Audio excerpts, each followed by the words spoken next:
Hola, ¿qué tal? Bienvenidos de vuelta una vez más al canal El Fisio YouTube. En esta ocasión tenemos la gran oportunidad de entrevistar al fisioterapeuta Guido Gómez. Hola, ¿qué tal, Guido Gómez? ¿Cómo estamos? Hola, ¿qué tal, Cristian? Encantado de estar aquí. Como te dije ya antes, la verdad que me alegra de poder estar participando en este proyecto. Me gusta la forma en la que estás llevándolo y te animo a que sigas con ello. A ver qué tal la entrevista. Muy bien, muchísimas gracias. Bueno, pues vamos a empezar un poquito con la presentación, ¿vale? Pues eso, cuéntanos quién eres, cuál es tu formación, dónde trabajas y a qué te dedicas mayormente. Vale, pues yo, como ya sabéis, soy fisioterapeuta.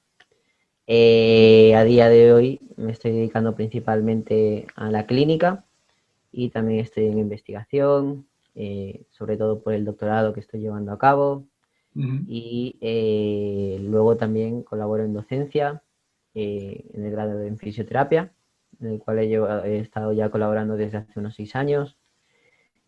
También he tenido la oportunidad de colaborar en docencia con podología, en algunos seminarios, que ya hablaremos un poco sobre ello después, a raíz de una beca que estuve haciendo. ujú. Pero bueno, lo principal para mí es la clínica a día de hoy. O sea, al final, lo principal para mí es intentar aumentar al máximo el tiempo de experiencia clínica, acumular experiencias, con el objetivo de luego mejorar mi docencia y mi investigación. Ujú. Entonces, en la fase en la que estoy actualmente es en esa. A lo mejor en algún momento a largo plazo cambia, pero por ahora estoy en clínica, sobre todo trabajo con dolor musculoesquelético y dentro del dolor musculoesquelético trabajo sobre todo con patología de tobillo y pie en la Ujú. clínica Dinamia Fisioterapia aquí en Alcalá de Henares, en la cual la directora, que es Laura, pues apostó por crear una unidad específica Ujú. y estamos desarrollándola. O sea, al final estamos desarrollando documentación relacionada con la organización, el acúmulo de bibliografía. Estamos creando una unidad que esperemos que poco a poco vaya creciendo. Estamos colaborando con algunas clínicas de podología también, porque la visión para mí es sobre todo que el trabajo tiene que ser multidisciplinar. O sea, Ujú. al final el éxito a la hora de tratar una patología para mí va ligado al trabajo de varios profesionales, al menos en la patología más compleja. Ujú. Y también en algunas ocasiones hay que derivar y tener un apoyo claro, saber a quién hay que derivar, para mí es muy importante. O sea, de Ujú. hecho, se deriva bastante. En clínica derivo bastante porque al final no, o sea, la fisioterapia la verdad es una gran ciencia, tiene una gran utilidad, pero muchas veces hay que derivar, no somos el profesional adecuado en ese momento para tratar al paciente. Entonces, Ujú. en ese sentido también importante, pues eso, darle importancia a la fisioterapia como ciencia dentro de un conjunto de ciencias que tienen que ir orientadas al trabajo con el paciente. Vale. ¿Y la unidad que estáis creando, que es orientada a la región de pie y tobillo? Sí, sí, sí, sí. Vale, Sí, la unidad es unidad de fisioterapia de tobillo y pie. vale. Eh, Y a mí mm, me surge la curiosidad porque, claro, como principal área de interés dentro de la fisioterapia, en tu caso sería esta región, ¿no? ¿Y cómo surge la curiosidad o el interés por este área? Porque sí que es verdad que es un área que muchas veces se comenta que la fisioterapia se está olvidando, se está descuidando, al igual que la región de las manos, que son dos partes del cuerpo que en el día a día, pues muchas veces los fisioterapeutas como que se olvidan. sí, a ver, bueno, como tu canal al final es el canal de una persona que se ha graduado, que está buscando crecer, yo creo que es importante también decir que yo terminé la carrera y terminé la carrera interesado en la patología pediátrica. Ujú. De hecho, mi TFG fue sobre parálisis cerebral. Estaba súper ilusionado, como súper implicado. Fue uno de los motores que más me movió durante el tiempo que estuve estudiando el grado. Ujú. Pero con el objetivo luego, porque tenía en mente hacer el doctorado, busqué un máster oficial. Y ese máster oficial me llevó a hacer el que hice, que es el de fisioterapia manual de Alcalá. Ujú. Porque en aquel entonces uno que a día de hoy es un amigo, pero siempre va a ser mi profesor, porque tengo que aprender mucho de él, que se llama Gustavo Plaza. Gustavo Plaza era docente allí y también un poco siguiendo su ejemplo hice ese máster junto con otros compañeros. Ujú. Y justo cuando estaba haciendo el máster, estaba en el primer año de máster, que eran dos, pues surgió la oportunidad de tener una beca en la Clínica Universitaria de Podología de la Universidad Complutense de Madrid Ujú. y en la unidad de fisioterapia. Y gracias a eso pasé a ser un fisioterapeuta en una clínica de podología, en la cual eran, pues yo creo que en total, contando al director en aquel entonces, eran unos 21 y yo era el único fisio. Pero esta beca está orientada tanto a la investigación, al desarrollo clínico, a la docencia también. Es decir, esa es una clínica universitaria que a lo mejor está organizada parecida a cómo está organizado ahí el centro donde tú estás trabajando. Y Ujú. el centro de, ¿cómo se El llama? IRF, IRF La sí. Salle, ¿no? Sí. IRF La Salle. Pues había una parte que sería tratar pacientes, otra parte que era hacer sesiones clínicas, que las hacíamos todos los miércoles. Luego cada unidad tenía sus sesiones clínicas. Yo estaba con la unidad de patología y ortopedia, que teníamos sesiones clínicas los viernes. Y luego también teníamos una labor docente a veces, o sea, a veces dábamos seminarios a alumnos de podología, que yo creo que di unos dos seminarios o tres durante 2 años seguidos y fue muy guay la experiencia. Entonces, al final, en una clínica universitaria de podología, lo que se deriva a fisioterapia principalmente es patología del miembro inferior y sobre todo de tobillo y pie. Y en esos años, que al final estuve 3 años,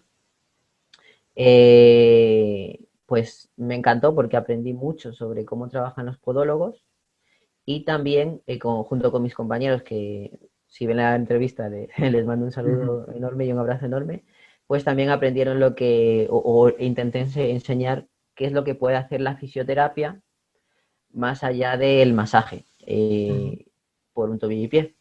Porque una de las cosas por las cuales más se derivaba era en aquel entonces, o sea, porque la fisioterapia ha evolucionado un montón y Ujú. fíjate que yo me gradué en 2014, o sea que no hace tanto, pero en aquel entonces pues se derivaba sobre todo para reducir el tono muscular en gemelos y sóleo, porque pues al final es uno de los principales factores en la reducción de la flexión dorsal, en la aparición de patología de tobillo y pie. Entonces, muchas veces la derivación era para eso.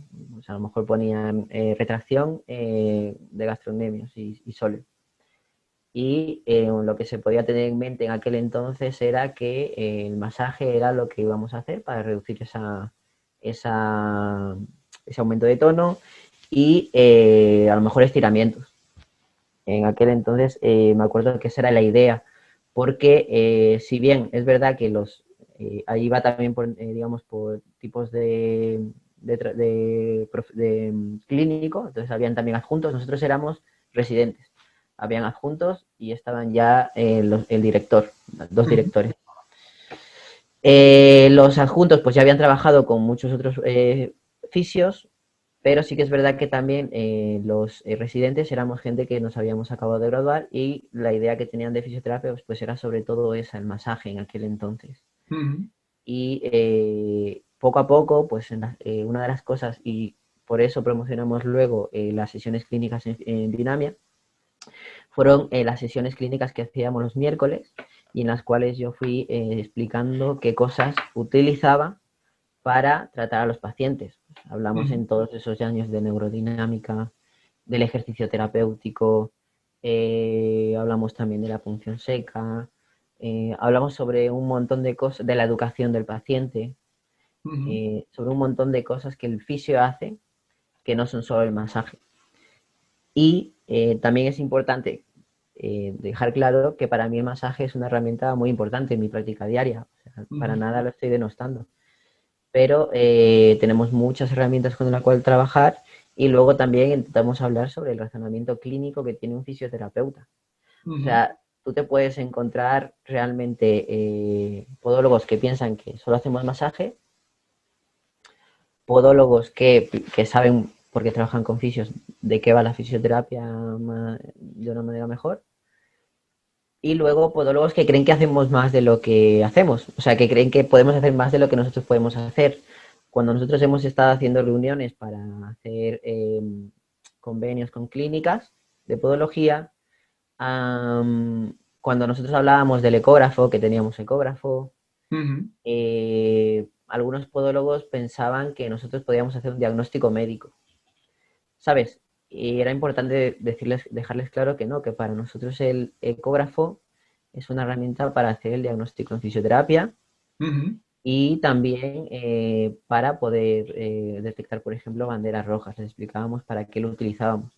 Y Sí, también algunos pensaban incluso que podíamos infiltrar, o sea, que podíamos utilizar el ecógrafo para infiltrar. eh, y era importante dejarles claro que no. Entonces, bueno, así empezó. En sí, la sí. clínica universitaria de podología empecé a desarrollar mucho material porque al final entre sesiones clínicas, las sesiones clínicas de los miércoles, las de los viernes que eran más específicas, que trabajábamos todos a la hora de hacer protocolos. Protocolos, en la última que hicimos creo que era para intentar mejorar la prescripción en calzado, que eso lo tienen que hacer los podólogos, pero como yo tenía experiencia clínica y experiencia en investigación, pues estaba yo también colaborando con ellos al igual, o sea, de la misma forma, haciendo la búsqueda bibliográfica, y la verdad que trabajan espectacular, o sea, al final para hacer un protocolo nos tiramos meses. Ujú.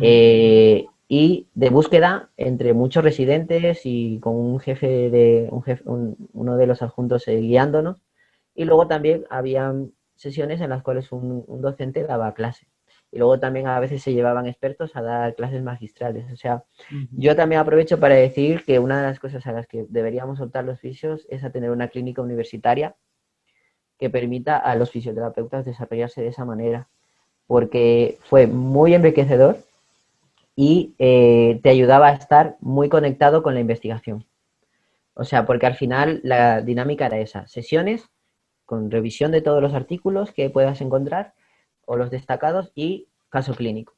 O sea, al final eso es lo que hacia donde deberíamos optar. Al final coges la dinámica de leer artículos, de darle la importancia a los artículos y no tan solo guiarte por tu propia experiencia, que es muy reducida. O sea, al final guiarse por la experiencia de uno mismo es muy reducida y también te voy a decir una cosa, muchas veces mm, la percepción de que estamos haciendo bien nuestro trabajo o de la mejora de los pacientes está sesgada, Sí, porque no siempre se hace un seguimiento de los pacientes que no vuelven. Tú puedes creer que no vuelven porque han mejorado o porque tengas una autoestima muy grande, pero es verdad que hay pacientes que no han mejorado y que hay que hacerles un seguimiento también. O sea, es importante hacer un seguimiento a los pacientes que no vuelven. mm, Simplemente hay que tener una valentía para eso también y una humildad, pero es un ejercicio que a largo plazo es positivo porque te das cuenta de la cantidad de pacientes que no recuperas, en qué punto estás y qué puedes hacer. Si decir, oye, pues a lo mejor tengo que formarme más en esto, o este tipo de pacientes con estos perfiles no se están recuperando, tengo que buscar otro profesional, un médico, un podólogo, que me ayude a complementar esto que yo no estoy consiguiendo. ujú. Vale. Mm. Y te quería preguntar un poquito, bueno, desde aquí recalcar un poquito, bueno, pues la figura importante de los podólogos, ¿no? Que al final pues hacen una combinación muy, muy, muy bonita y muy positiva con la fisioterapia. Y te quería preguntar un poquito, pues, cuál es tu actual línea de doctorado y, bueno, pues cuál es tu experiencia con el doctorado. Si recomiendas iniciar un doctorado, ahora cada vez las personas inician antes el doctorado, muchas personas nada más graduar sin apenas experiencia clínica inician sus doctorados. ¿Cuál es un poco tu opinión sobre todo esto? Y bueno, pues si nos podrías hablar de tu experiencia en la investigación. Sí, bueno, en cuanto al doctorado, eh, a ver, el doctorado es una formación sobre todo investigadora. Ujú, Y luego puedes tener muchas razones para las que quieras hacer un doctorado. Ujú, Una, pues porque quieras aprender a investigar, aunque luego no quieras seguir investigando habitualmente, pero quieras tener ese proceso, esa etapa de aprendizaje de procesos de investigación, de interpretación de los artículos, de por qué han hecho este protocolo así, si está claro que es muy sencillo, hacerlo mejor. ujú, Entonces, ese proceso de aprendizaje de la investigación es muy enriquecedor a la hora de entender este mundo, ¿no? Porque hay veces que criticamos muy fácilmente un artículo, pero hacer un artículo es muy difícil. O sea, hacer ujú, un ensayo clínico, sobre todo si no estás cobrando algo por ello, es muy complicado. Hay muchos factores en la fisioterapia, que en la fisioterapia las intervenciones son muy activas, las que buscas, o exige un desplazamiento por el paciente. Exige mucho la participación del paciente y pueden ir cayendo muestras. Se dificulta bastante. Y luego la dificultad de hacer unos placebos adecuados. Es muy difícil en fisioterapia hacer placebos adecuados. sí, Por ejemplo, en intervenciones de fisioterapia invasiva. Entonces, lo ideal que es ir paso por paso e ir haciendo investigaciones muy básicas.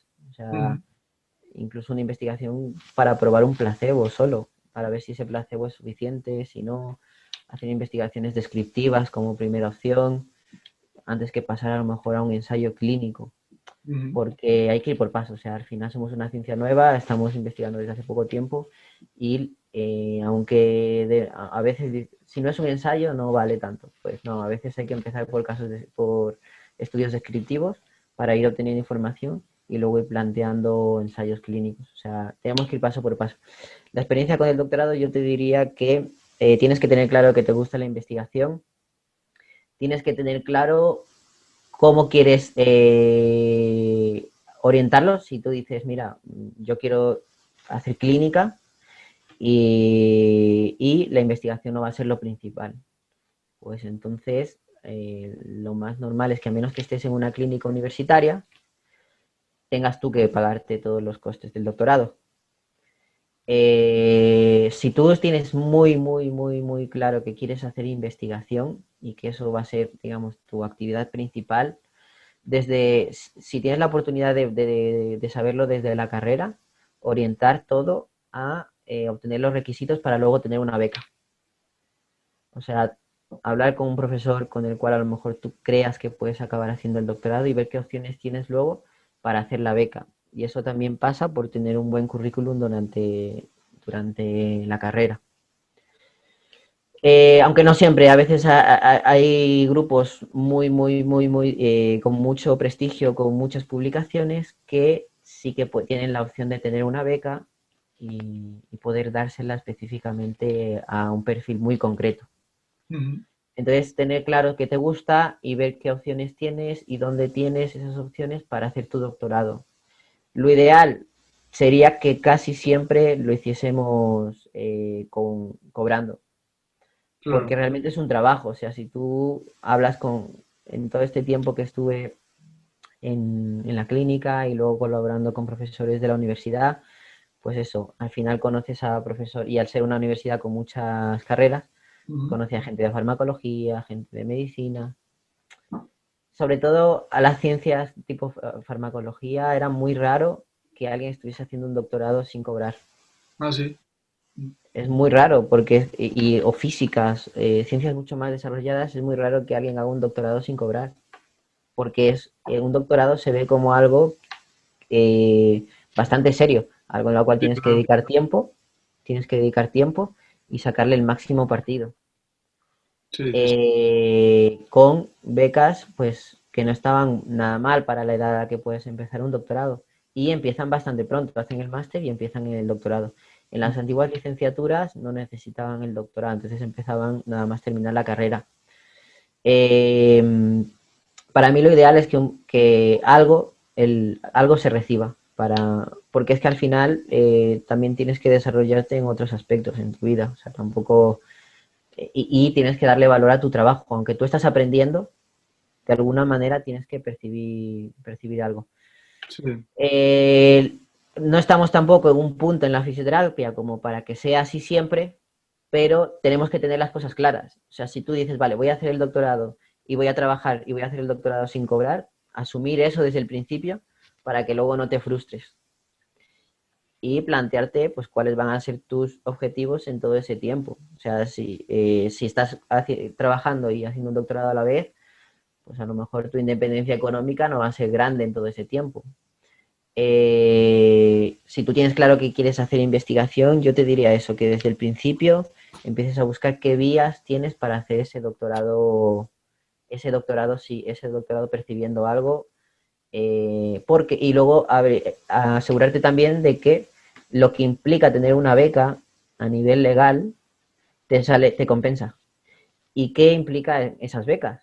Porque, por ejemplo, si tú estás haciendo una beca de formación práctica, aunque tú estés tratando pacientes todos los días, eso no te cuenta como experiencia laboral, aunque te salga en tu informe de vida laboral. Y si luego quieres optar, por ejemplo, a un profesor asociado, tú necesitas unos mínimos de años para ser profesor asociado, de mínimos años cotizados. ujú, O de actividad laboral, no cotizados, de actividad laboral relacionada. No te va a contar para un profesor asociado en la mayor parte de las universidades. ujú. Entonces, es tener muy claro en lo que te metes y luego ver los objetivos a largo plazo y si están acordes. Porque esto de las becas también tiene muchos problemas en relación a eso. A día de hoy ya se cotiza, pero no sé, ahora mismo no tengo claro una beca de doctorado qué cotizaciones tiene exactamente, ¿vale? ¿Por qué? Porque a lo mejor si tú ya entras en la línea de investigar, investigar, investigar, hay que plantearse que ya vas a tener que seguir así porque vas a tener una beca de doctorado, si es que tienes la suerte. Luego optarás a una postdoc y luego a lo mejor a otro tipo de becas. Claro, hasta eso siempre puedes dejar las cosas, siempre puedes arrepentirte y decir, mira, ya he Sí, acabado mi etapa aquí. Pero a lo mejor te plantas con 30 y pico y no has cotizado normal, sí, sí. ¿sabes? O no has cotizado para el paro, Sí. dependiendo de las becas que hayas ido encadenando, ¿sabes? Sí, todas estas cosas son muy interesantes de saber porque al final yo creo que muchas personas se introducen con la motivación del doctorado y bueno, si encima tienes la suerte de que te toca una beca, porque ahora mismo es una suerte, al final, como tú dices, mucha gente le vale con simplemente pues, estar haciendo un doctorado, aprender y no cobrar por ello. Pero muchas otras personas que quieren recibir pues algo optan por la beca y luego muchas veces uno no sabe todo lo que hay detrás, claro, tienes que Claro, verlo todo. hay que ver qué becas son y qué te aportan y ver si te vale la pena. O sea, mira, yo los primeros años tenía claro que no cobraba por muchas cosas, pero era la ilusión de aprender, de acumular experiencia, pues irte a un congreso a Barcelona te puede salir, yo no sé si aquel año nos salió 400 euros, 500 en un gran congreso que se hizo hace unos 2 o 3 años. Que es una pasta, sobre todo si no estás percibiendo nada por otras cosas que estás haciendo. O sea, hay que planteárselo. Y dices, vale, ¿hasta qué punto esto me está aportando a la hora de conseguir mis objetivos? O sea, si el objetivo es aprender y te vale la pena invertir dinero en eso, perfecto. Sobre todo, yo lo veo con la idea de no frustrarte, ¿sabes? O sea, yo para nada estoy, o sea, tengo una idea muy comercial de la vida ni nada, pero sobre todo para no frustrarse a largo plazo, Ujú, ¿sabes? Si tú quieres y para ti tu felicidad es la investigación, estar conviviendo con gente que está en tu línea y no tanto a lo mejor independizarte a una edad o poder optar a tener una casa o a tener unos hijos o a una edad que tú quieras, pues vale, perfecto. Pero hay veces que no se puede tener todo, o sea, sobre todo para no frustrarte a largo plazo. ujú. Y luego también te digo que a día de hoy hay más becas, o sea, como te digo cosas negativas, porque yo creo que es importante también dar ese punto de vista, Sí. digo cosas positivas, que es que a día de hoy hay más becas y yo conozco gente con becas. Ujú, Pero también conozco gente con un nivel de investigadores increíble, que está saliendo y figurando como primer autor en muchos artículos ujú. y que está cobrando 800 euros con, con mi edad más o menos. sea que hay que verlo. A lo mejor tú lo ves como una inversión y dices, vale, pues a lo mejor con 30 años ya tengo este nivel de profesor y ya estoy más tranquilo y me gusta. Pero intentar pensar bien en las cosas y no dejarse llevar porque a lo mejor te puedes frustrar. O sea, yo creo que es importante decir eso. Animo a la gente que le guste la investigación a hacerla porque es muy importante. Al final, para que nuestra profesión se tome en serio, es muy importante que haya gente investigando. Es muy, muy, muy importante. Y a lo mejor yo me acuerdo mucho en el grado, en el posgrado, pues las críticas a los estudios. No, si es que Sí, los estudios que hacemos es una risa, esta cantidad de muestras, este tipo de intervenciones que se hacen, estos placebos. mm, Hay que ir paso por paso, es que no podemos estar a un nivel de otras ciencias que llevan mucho tiempo. Hay muchas cosas sí, que no sí, sí. tenemos. Si es que hay, o sea, para empezar, hay veces que no tenemos ni siquiera un diagnóstico claro a la hora de establecer una muestra. Es decir, no sé, leí el otro día un comentario clínico que te decía que no estaba claro el diagnóstico para la tendinopatía quílea. O sea, que tú fíjate, si hay artículos de tendinopatía quílea y aún no se tiene claro. ¿Qué Sí, implica que no esté claro el diagnóstico de tendinopatía quílea? Que luego cuando tú hagas un estudio sobre tendinopatía quílea, a lo mejor no estás seleccionando bien la muestra, ujú. ¿sabes? Entonces a lo mejor hay que empezar por estudios más sencillos para dejar claro qué Sí, bases vamos a tener en cuenta para establecer un ensayo clínico, lo que te estaba diciendo antes, sí, ¿sabes? sí, sí. Vale. Entonces eso. No sé si te he respondido que... Sí, sí, sí, sí, sí, sí, sí. No, me ha gustado mucho tu punto de vista porque muchas veces pues se pinta todo como muy bonito y terminas la carrera, inicias el doctorado, pero bueno, hay que tener también un poco los pies en la tierra y saber pues a qué nos Sí, enfrentamos. sí, sí. O sea, pero para nada, o sea, yo te digo que hay gente que es muy feliz, que está muy contenta, pero sobre todo tener claro qué es lo que tienes que hacer. O sea, no hacer las cosas por hacer y también ver si tienen sentido. Es como lo de hacer cursos. O sea, al final, Sí, mm, formarte para nada es algo que tengas que denostar. Formarse es bueno, pero tienes que hacerlo bien. O sea, no puedes hacer cursos por hacer, que también, o sea, yo te estoy hablando desde todos los errores que hasta día de hoy he ido acumulando. Que al final lo que quiero es intentar, pues al final, como toda experiencia, enseñar, intentar aportar a los demás en base a esto para que no les pase. sí, Pero justo. yo igual, o sea, yo al final, un montón de formaciones que a lo mejor luego no te da tiempo ni a estudiarlas. ¿Por qué? Porque estás dando clase, porque estás investigando, porque estás trabajando, porque estás en comisiones, ¿sabes? Entonces, me han gustado muchas experiencias que he tenido por todo lo que he aprendido y cómo entiendo ahora a la gente de muchos campos, pero hay cosas en las cuales digo, no sé hasta qué punto me debí haber metido. ¿Por qué? Porque no pude desarrollarlas como yo quise. Ujú. ¿Sabes? Entonces, eso, y sobre todo lo de las becas, mirarlo muy bien, muy, muy bien, qué implica, cómo figuras a nivel laboral luego en la seguridad social y si luego para el siguiente paso eso te puede valer. O sea, becas en centros de alto rendimiento tampoco te cuentan como actividad laboral si luego quieres hacer una oposición. O sea, que también es otra opción. Sí, Que sí, hay sí. gente que hace ese tipo de becas, está 2 años, tres, y luego te encuentras con la sorpresa de que cuando ya tienes todos los requisitos, te faltan años de actividad laboral o no te cuentan Mm. para tus méritos, Sí, sí, sí. ¿sabes? Entonces, bueno, hay gente que no tiene tan claro las cosas a corto o largo plazo. Yo soy una persona muy curiosa, pero sí que es verdad que como sé que hay gente que tiene una visión más a largo plazo, pues que lo tenga en cuenta, Vale, que se perfecto. entere bien. Sí, y que lea todo dónde va a entrar, porque es lamentable, pero hay centros que tienen a gente trabajando a nivel clínico con una beca, con el objetivo simplemente de tener una mano de obra barata. Sí, Y eso en instituciones es muy común. sí, sí, sí, sí. Entonces sí, Vale. hay que tener en cuenta eso. Si has llegado hasta aquí, no olvides dejar un me gusta si es que te ha gustado el vídeo y suscribirte al canal. Me puedes seguir en todas mis redes sociales, en Instagram el fisio de YouTube en Twitter, @arranz_Jiménez, o me puedes enviar cualquier consulta o sugerencia a mi correo electrónico fisio cristian97@gmail.com. Espero que todo vaya muy bien y que me acompañes en este gran camino. Te deseo lo mejor. Un abrazo.